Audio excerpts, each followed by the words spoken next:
Welcome back to the Streets On podcast. I need to get that out of there right away because I am beyond furious at the Toronto Argonauts. And I get at people are saying, you know what, we've been spoiled the last few years, and that's all fine and dandy. You blew an 18-point lead. I'm Jacob Moore, the critically acclaimed sports analyst, changed the name on Thursday's episode, joined by Lane Dashing Dashco and Mr. Moore for your money. Woo! Nick Arbuckle does not deserve a jersey. And I'm going to tell you why before you guys go on, well, the defense allowed this many points in a row, blah, blah, blah. They could not move the ball down the field after that last touchdown to save their life. If it was literally you need to move the ball 10 yards or this person is going to be brutally murdered 16 times, the person would be murdered because the Toronto Argos offense could not do a bloody thing. They stopped running the ball because every third time Mark Mahan ran the ball, he was getting injured in the second half. Like, the defense makes the play of the year with Sluka running back, crossing over 70 yards of football field for then Arbuckle just to fumble it 2 bloody plays later when he has a short route open. Just take it. In the first half, the reason why the Argos are playing so well, they just took what Montreal was giving them. Nothing more, nothing less. If nothing was there, they kicked the ball away. If something was there, they took it. And at the end of the day, yes, I do agree the defense in the second half had some struggles, and I am not going to deny that. But at the end of the day, in the second half, the defense made a play they needed. They made the play. Sluka came running like a bat out of hell and created that fumble. And the offense, all they had to do, don't turn the ball over. Don't turn the ball over. Arbuckle has turned the ball over at least once in every single game this year. It can't happen. You're not going to win games when you turn the ball over in critical moments. We almost had the same conversation about Davis Alexander today when he had the interception and almost a second interception when McFadden just couldn't keep one of the feet in bounds. But at the end of the day, this is tough. Toronto now goes to 1-5. Man, Lane, I know how you felt as a Hamilton fan last year. Hamilton right now, I still think Hamilton's better than Montreal. I'm going to keep that a buck right now. I still think Hamilton is better than Montreal. And I can't wait for those two teams to play again because I still think Hamilton is better. But if you're Toronto now, you better hope that Hamilton and Montreal both forget how to play football in the next coming weeks. And you better hope with Chad Kelly's back next week, you can go on a run. You guys are in trouble. That's just undeniable. But, I think Toronto now, I would say their chance to make the playoffs, I'm going to put it at 15% right now. Hold up.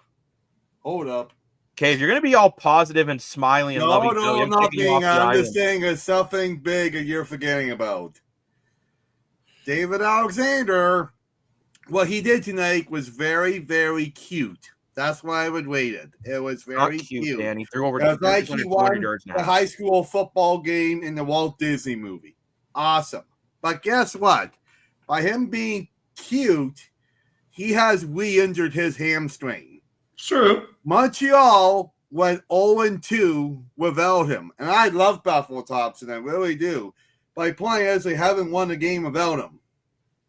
So if he's injured his hamstring again, and he's out for a few weeks, if they lose a few more games, Chad Kelly comes back and Toronto wins a few games, Ottawa keeps being Ottawa, it could make things very interesting. Yeah, but Dan, you need Hamilton to fall apart, and you need BC to fall apart. But then, because right now, remember, there's a crossover. No problem. There's a crossover. It's what you're forgetting. Yeah, BC will fall apart, no problem. But Dan, like I said to you guys earlier, like I put it in a group chat, I'm like, you can go on standings all you want. You can say, well, if this happens, well, if that happens. The truth is, you guys are 1-5 right now, and this was a game that I got to be honest. I don't want. I said I might get kicked off the island. I might get put on a lifeboat. So if someone doesn't hear from me by 1 a.m. today, please look for me. I might be stranded on an island boat heading somewhere. I don't know where I'm going, but in all seriousness, we've talked a lot, the three of us, and with Chazzy about teams finding ways to win. Yes, exactly. And you guys tonight, the Argos tonight, were up 25-7. Yeah. I left my girlfriend's house thinking we're going to have nothing to talk about because all we're going to say about is how Nick Arbuckle literally Amber Hearded, because we can say that, the Montreal Alouettes tonight, and then we'll wrap it up 5 minutes, we'd be done with it. because it was over. I left. I said, "There's no point in watching the rest of this game because nothing's going to happen." Boy, was I wrong.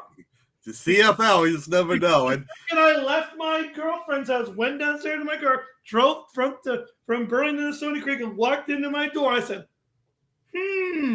what happened? Yeah.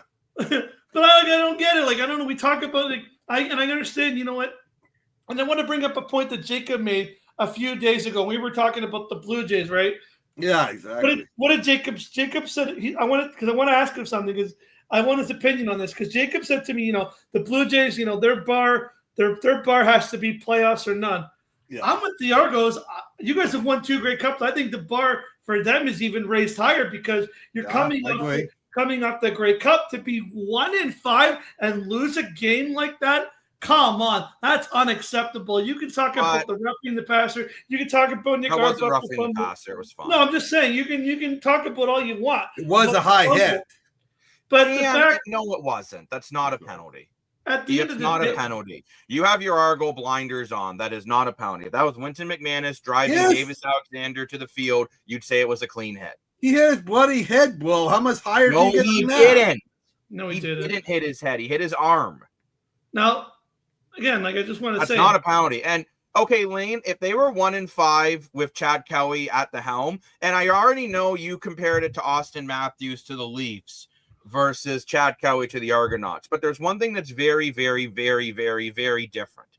The Canadian Football League is a quarterback-driven league. Any team without a quarterback is DO double dog poop.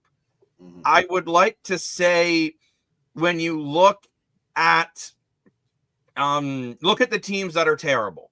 Mm-hmm. Ottawa didn't have their starting quarterback for most of the year so far. Edmonton's quarterback wants to be a running back. And Toronto's quarterback has proven why he's never been a starter in the Canadian Football League.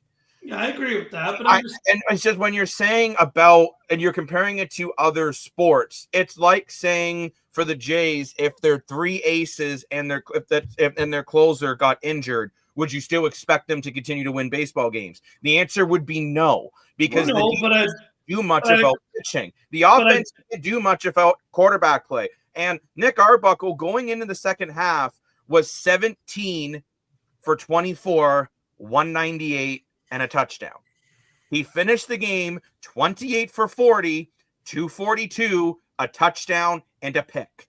And a fumble. No, I'm sorry, but no. If Chad Kelly is in this game is a blowout. It's 50-20. You better hope so, because I don't hope. I know. I have a functioning brain. Not saying you're stupid. I'm just saying I'm very intelligent. Like at the end of the day, Damon Allen back out of retirement. Okay, Damon Allen, he could still play football, but let's get to the comment section here. And Dan, when they call that a high hit, it's never a high hit. But get absolutely wrecked, Mr. Moore.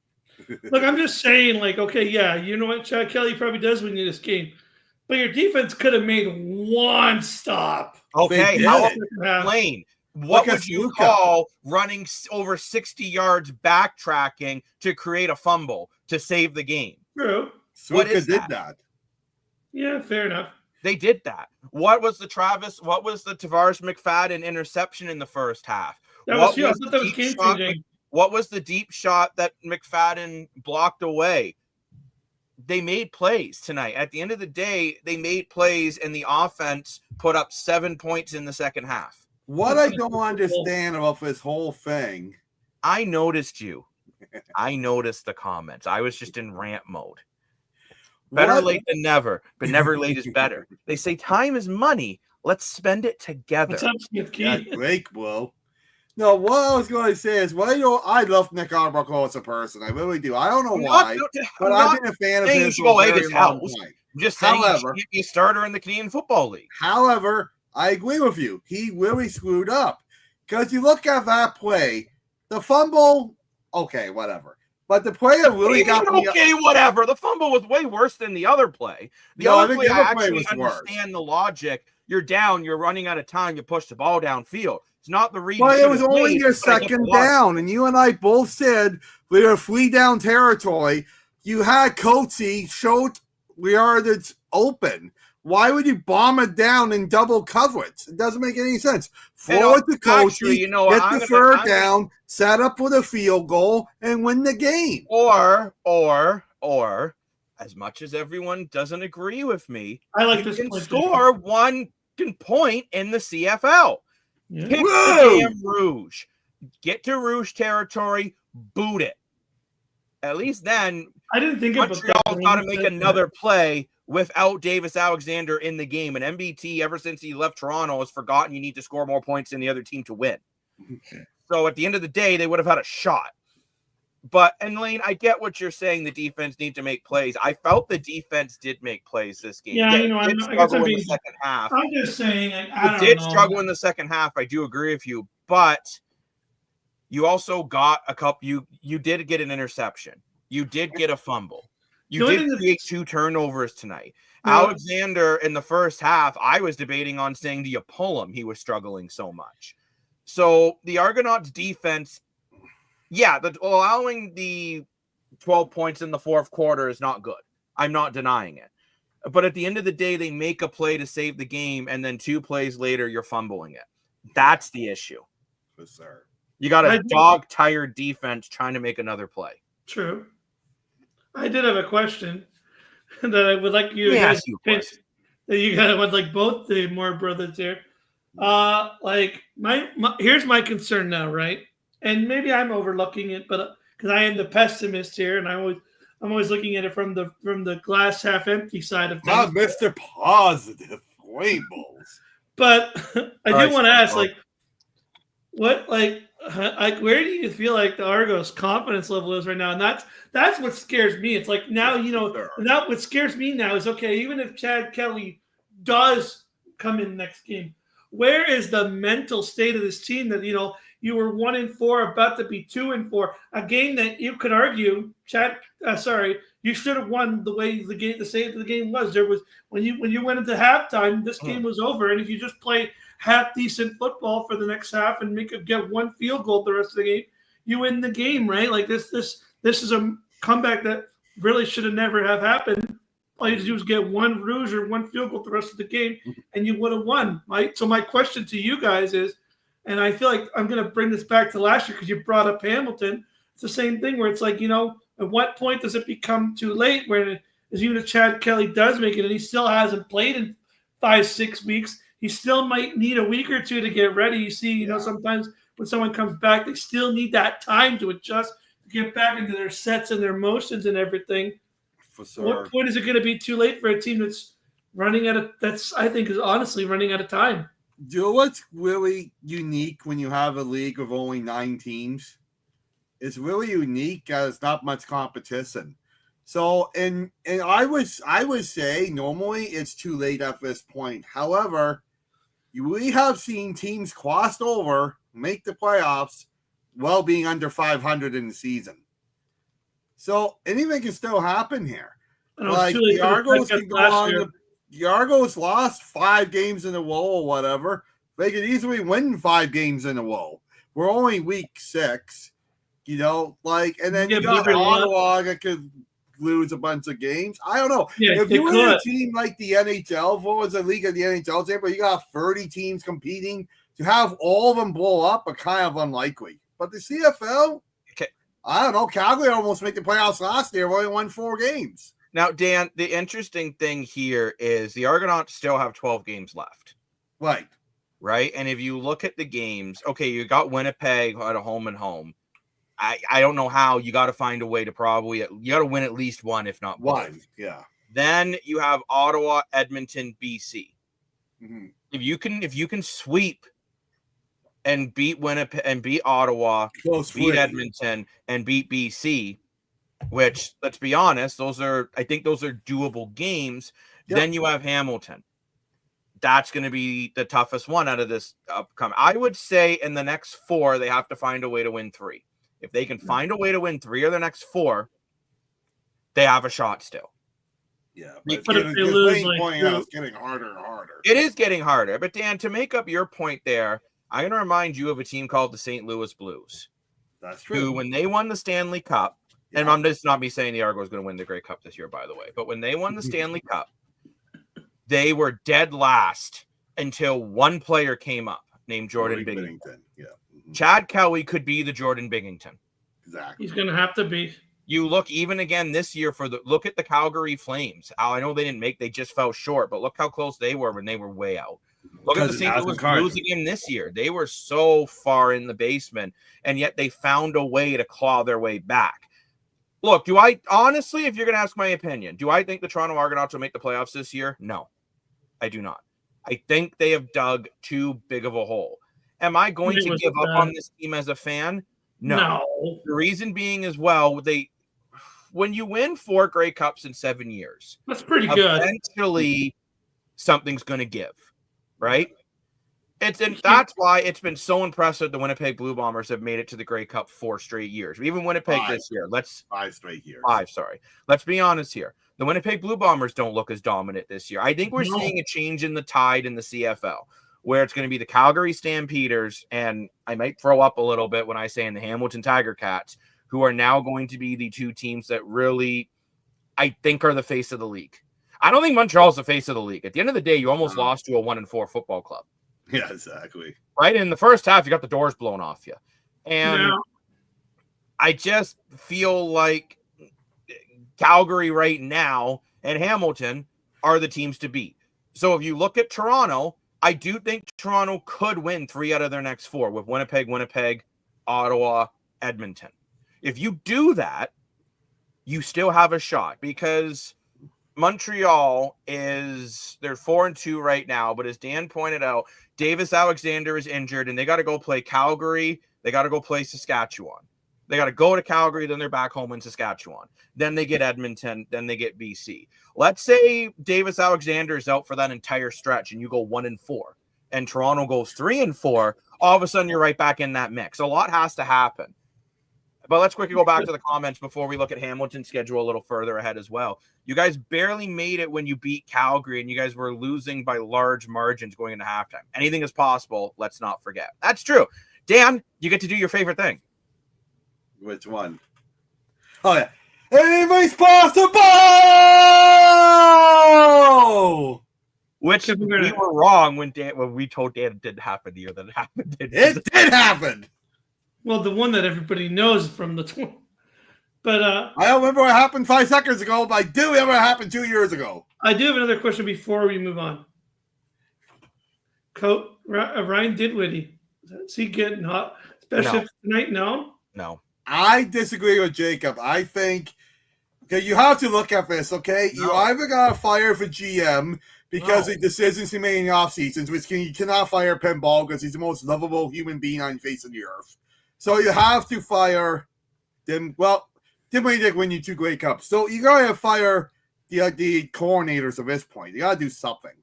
Something's got to change, right? I think what you have to do is, whether you're not 100% sure, you got to get Kelly in this season before the season slips away. Yeah.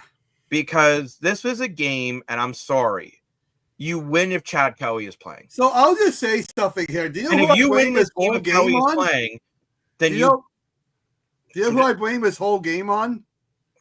For Weather Network. Because we all said we were not going to start Chad Kelly because it was waning. I maybe saw one rain drop, bro. Like, come on. I always say Weather Network's going to lie because they're going to want to get more clicks. Okay, enough of the Weather Network conspiracy. Not tornado weather in Montreal tonight. You know what? For Dan's conspiracies, we've just cut his mic here on the Streak Island podcast because we don't need to hear conspiracy theories. No, but you think I'm out to lunch, Jacob, with coaching changes? Maybe I don't see Ryan Dinwiddie getting fired. I see them finally. It probably won't happen this year, but the Argonauts run a dual defensive coordinator situation. And again, this game wasn't the defense's fault, but there's been a lot of other games this season that has been. Maybe they go to one DC. It's a clear, concise message, right? Because right now it's a 2-man job. And I don't know if you've seen those things on Instagram where it's like when your manager says not everything's a 2-man job. Maybe being a defensive coordinator is not a 2-man job. I guess what I'm trying to ask is just like if you're in charge of the Argonauts, congratulations. Thank you. What are you gonna change? what do you say to this team to get them motivated again? Like it feels like they just kind of like you said, they were up 25-7 and just went, well, this game's over. Like you got it. That can't happen. There you go, Dan. We got another conspiracy theorist in the chat. There you go. Yeah. But I do agree with you, Lane. Like something does have to change. That's a bad mentality, man.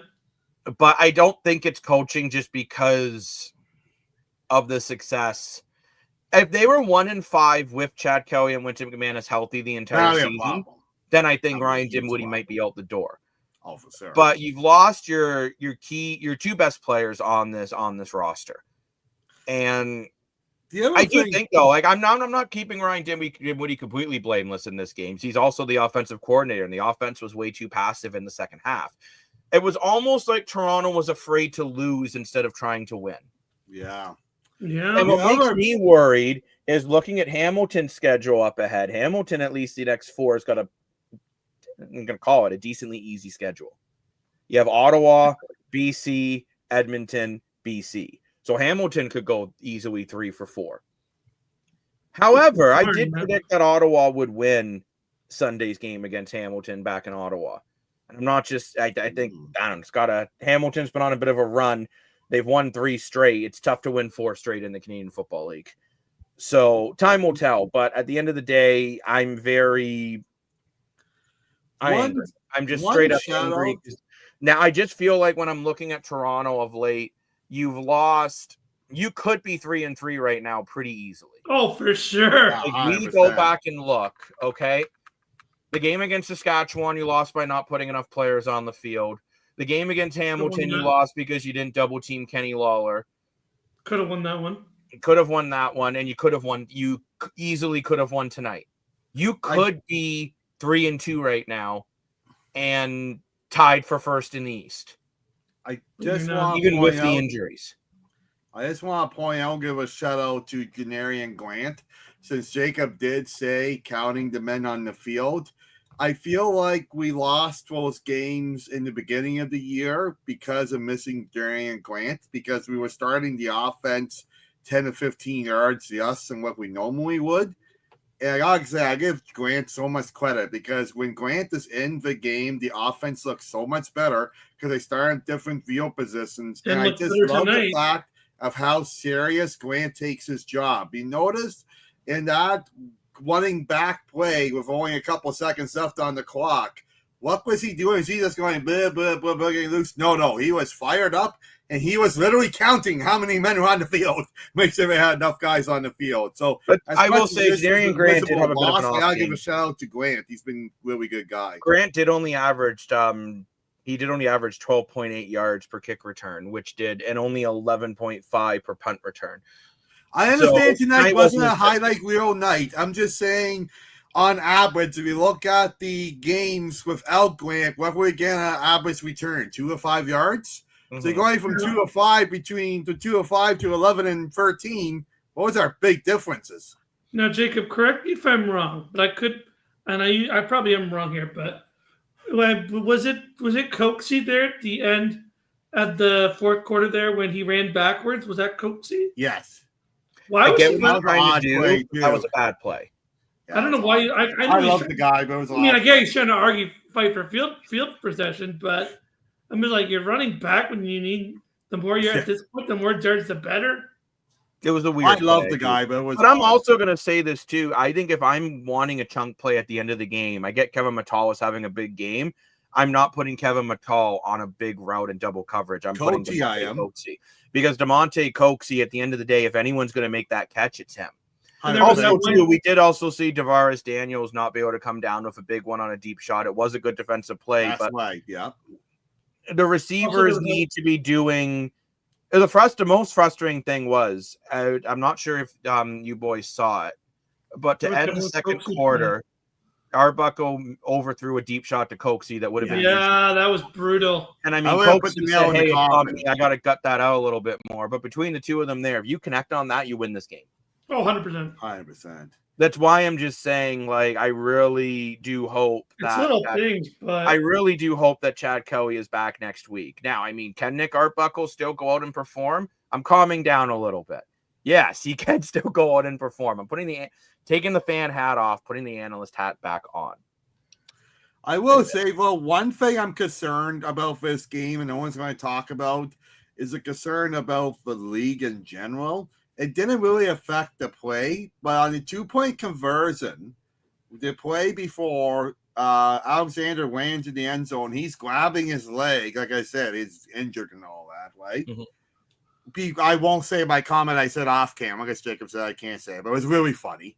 But anyway, so that happens. And then before the 2-point conversion, the injury staff were out on the field. Now, by CFL rules, if the staff is called onto the field, you have to miss the next 3 plays. So I understand the 2-point conversion, whatever that matter, because they didn't get it anyways. But if you had Alexander Elfley next, well, I guess you did have Alexander Elfley next too. Mm-hmm. No, but Dan, I get what you're saying. Even though it could have really affected this game. What? Dan, this is a good point. So I think this is time we talk about this because me and Jacob talked about this off camera. Let's throw Dan in the mix because who doesn't love Dan's opinion? Because Dan's opinion is amazing. Alex Bodie, rough game. Not sure they can get us all that. Yeah, Alex, we were just talking about it. Their next 4 games, they got to win 3. They're just digging that whole deep. If they can win the next 3, taking faster than the Titanic. It's like the Eminem video, cleaning up the closet, digging up the grave. There's still a shot in hell. It's not. Like I said, right now, if I would say they have a 15 to 20% chance of making the dance right now. So yes. Anyways, let's throw Dan in this conversation because I think it's a good conversation to have. Ooh. So after the game, I really like this. By the way, it was Milt Stiegel and I'm not sure the other guy's name. Davis Alexander, not Davis Sanchez. No, it was the other guy. Lumba. That guy, yeah. I love that guy.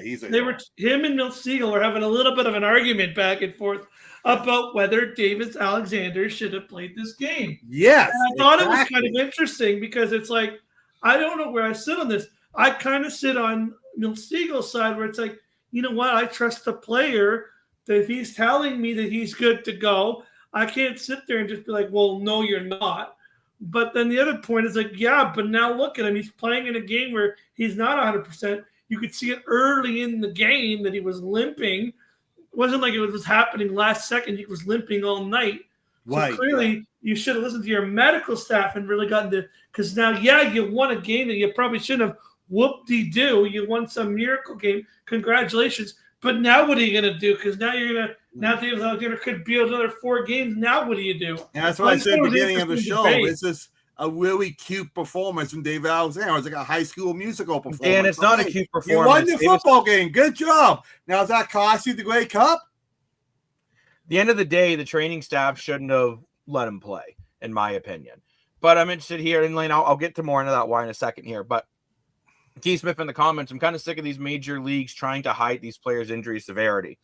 It only creates more harm than good, but it's always a big ego stroke, and it usually results in an even worse injury shortly after he's brought back. 100%, yeah. You agree, and I want to address a couple things here to Alex's thing about they can dig out of this hole. Like I said, 3 out of the next 4, and you really got to hope Chad Kelly is back next week.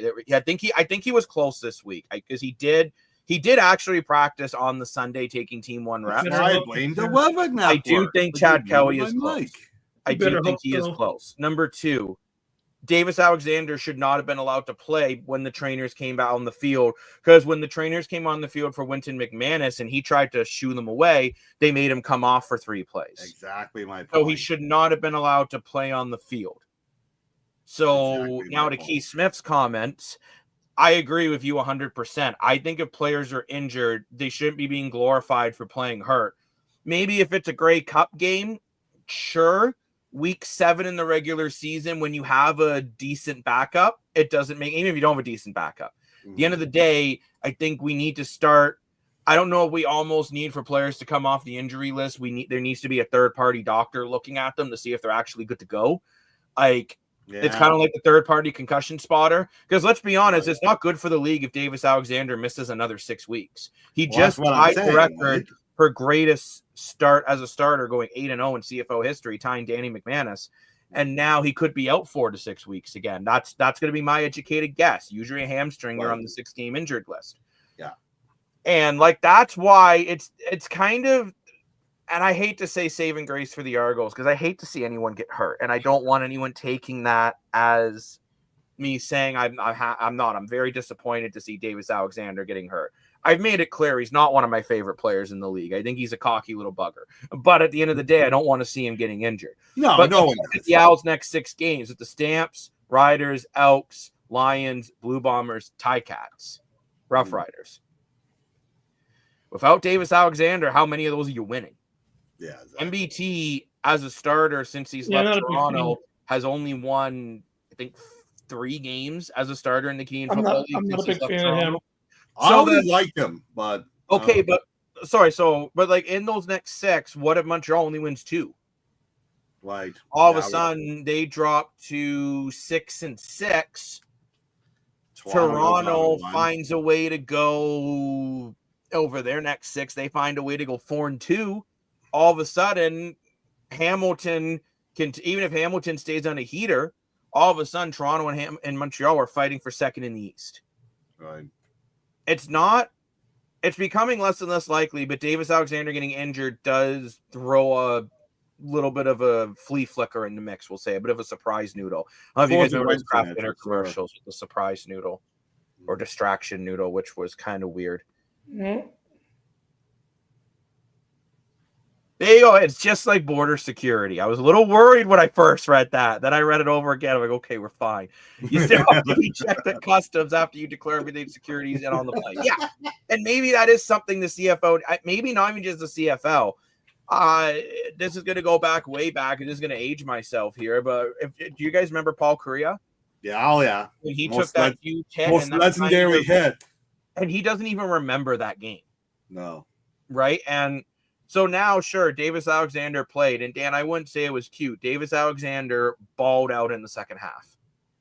But I also look at this, and now he could be out long-term. Mm-hmm. Or Montreal, I agreed with Davis Sanchez with a hamstring injury. When you feel 100%, you wait a week. Because you just don't know of hamstrings. Because even if Montreal had lost to Toronto, they would have been 3-3. Toronto would have been 2-4. And then you have Alexander back for the Stamps, Rough Riders, Elks next 3 games. Which then you probably win at least 2 out of 3. I gotta say, as an Argo fan, I'm very frustrated with the situation. However, I'm still thankful that we are playing safe for Chad Kelly because he is the franchise quarterback. And you did win the Grey Cup with Nick Arbuckle. So on paper, it makes sense doing the right thing and being on the side of costing with Chad Kelly's injury. Yeah, I get it. You know, it does, right? No, I know Dan, I know you're right. But it's so frustrating right now. But it's frustrating as a fan. Long term, it's the right thing to do. But if you won tonight, you wouldn't have cared. That's the thing. If you would have won 27-32-5, you would have been like, whatever. Yeah, it's just at the end of the day, you just need Nick. We're just seeing why Nick Arbuckle has unfortunately never made the jump from backup to starter long term. Because he just can't seem to play mistake-free football. No, unfortunately. The first half, he played pretty much perfect. Took the checkdowns when they were there. I mean, besides the miss by missed a Coxie, it was a perfect first half. Right, yeah. At one point, Arbuckle had completed 15 straight passes. He was looking really on. Mm. At one point in the second half, he had missed 7 straight passes because he was trying to do too much. And that's what Nick does, unfortunately. And I do also wonder why the Argos went away from the running game as much as they did in the second half. Yeah, that didn't make any sense to me either. I thought on that last drive, right before the interception and the fumble and all that, I thought we would have seen at least 1 or 2 running plays. I would have tried it only being down 1 with like a minute 45 left. I might have ran the ball just because you knew Montreal on first down was going to be playing back. So why not run the ball and see how it goes? Like Halalahu has one of the best legs in the CFL, you know.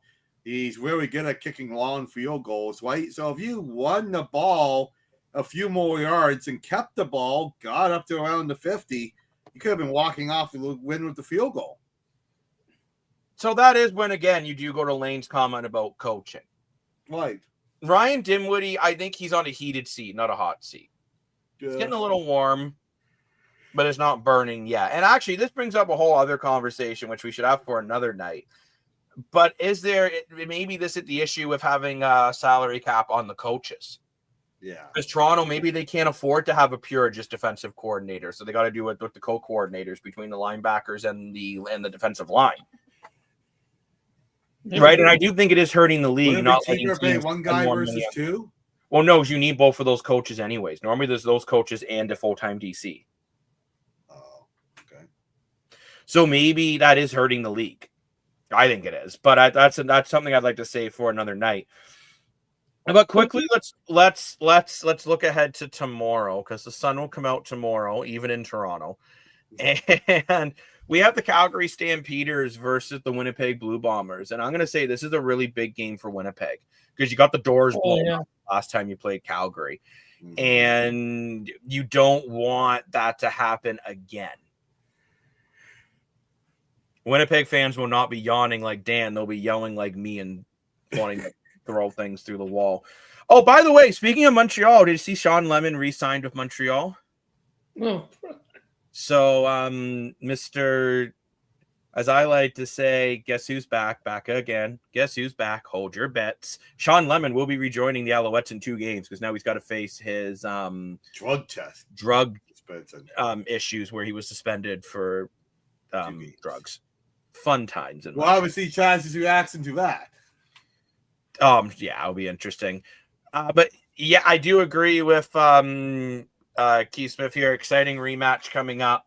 I think this is a game Zach Collaros has to be better than he was last game, and Winnipeg's defense has got to find a way to slow down big play VA.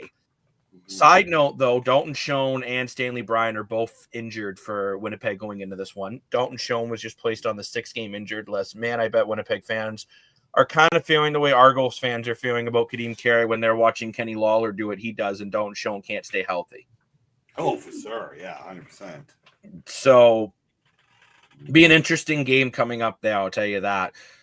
But I think, that's just, if you're Toronto, be frustrated today, move on tomorrow. The goal is to go 1-0 every week.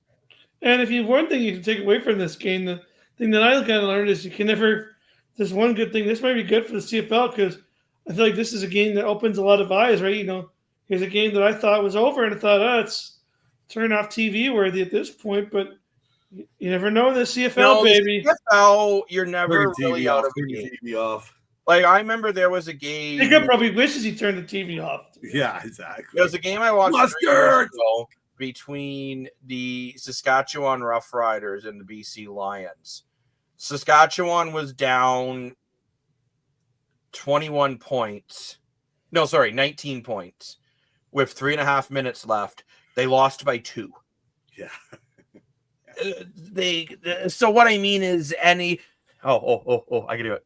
Anything can happen. Anything is possible. Anything can happen when Timothy goes to school. I'm glad he's not on my fantasy team this week. Yeah, good thing Schoen is not on your fantasy team this week. Mills is the only one I ever put on my fantasy lineup from Calgary. Yeah, DJ Mills is having an incredible year, and it is showing too what a running game can do to help a quarterback for big plays. Oh, for sure. He's playing with a really good running back in Dedrick Mills, and it's opening up the field for him. 100%. But I'm excited for the game tomorrow, and I'm sure we'll be back on again throughout the weekend to 100%. continue to break down and preview and post game, and me screaming into mics and me telling Dan that he can't pick up the mic and eat it. So there's a good question. What's a result from this weekend that would make Argos fans feel better? If like Hamilton losing or Ottawa losing? Well, okay, I'm just going to keep it a buck. A Toronto fan is always happy when Hamilton loses, the same way Hamilton fans. Lane, I know you feel bad for us, but you're happy to see Toronto lose. Come on. That was pretty funny. I can't lie. So, to be honest, even in my heart, I was like, oh, I feel bad for Jake. This is good. I like you guys. I was like, man, I don't know how I would be like, I'm calling it off tonight. But I'd say for Toronto, the best thing for them would be if Ottawa wins, because it just makes it where Hamilton isn't pulling away. But wouldn't it be better for Hamilton to win so that Ottawa doesn't get it? No, because you got to be thinking about crossover. If anything, right now, Toronto's got to find a way to get to second. Because so let me while we're on the subject here, let me bring up the little schmanding standings. And how many teams can cross over? Can it be more one than team can cross over? Yeah, and how many teams make it 3 each, right? Oh, Dan, you've been called out. Don't eat the mic. Yeah. Doesn't taste very good. So right now, when we look at the standing schmandings here, so right now it's the top 3 teams that make the playoffs, correct? Yeah. Correct. We know this. So here's where it gets sticky because you have the crossover. So we have Calgary in first, Saskatchewan second, Winnipeg third, BC fourth, right? Right. BC currently would actually get the 3rd playoff spot in the East. Right. Because they have a better record than Toronto. Now, let's say BC has more points than Hamilton and Montreal. That wouldn't matter. They'd still be 3rd in a crossover situation. Actually, this is something I would love to see. I'd love to see more leagues bring in is a crossover. So my point exactly. So why would you want it? Why wouldn't you want? Because you got to catch Hamilton right now, more than Ottawa. Yeah, but if Ottawa wins, then they're just getting more points. Then you got to catch Ottawa. But then the Eastern race is tighter, right? Because when we look at the East, right? It gets tighter because then Toronto is only 2 points behind Ottawa, and only if Hamilton wins. Actually, no, I'm sorry. If Hamilton wins, Toronto is 4 points behind, is 6 points behind Hamilton, which isn't good. Yeah, that's true. If Hamilton loses, they're still only 4 points behind Hamilton and face Hamilton 2 more times in the season. I guess then you just got to do well. Then Ottawa also passes you too. Yeah, but that's okay. I mean, it's not, but you're looking at it, you have to, it's kind of it's a lose-lose situation. It's just which one hurts you the least. And you guys haven't won a single home game? No. And I've been to all of them. Played. What? And every one. How does that happen? It happens when you lose. Well, I figured that, but I lose. That's pretty bad. Yeah. God. That's why, too, if anything, actually, I think Edmonton is also kind of in Toronto's must-win territories coming up. Oh, they're in trouble. They have a bye this week, and then they face Saskatchewan next week. Be very curious to see if it's Ford or Fajardo starting against the Rough Riders. I think Edmonton's just done now. It's interesting, too. The Winnipeg Blue Bombers are the lowest scoring team in the league. Excuse me. But it's funny, like Edmonton, everyone's going around with Edmonton's offense. Edmonton's actually scored slightly more than Winnipeg, which is a little funny. Best offensive team in the league is Montreal. Funny enough, actually, the East is scoring more than the West. It'll probably be Hamilton by the end of the week because only 10 points off and they haven't even played yet. So it's what's big for Hamilton is that they've managed to go 3-0 so far in the division. Yeah, that's huge. Versus other teams just are not. Sorry about my sneezing.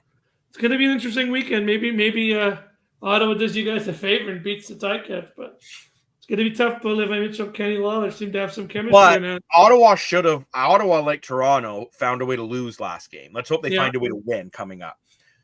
But at the end of the day, I just hope all teams have fun. That's right. But I think it's time we sign off for the night as I'm starting to lose my voice from yelling too much. Thank you very much for watching. He was LUI TV. It's I, Jacob Moore, the critically acclaimed sports analyst, changed the tag, joined by Lane Dash and Dashko and Mr. Moore for your money. Woo! We'll see you guys later on the weekend, hopefully tomorrow.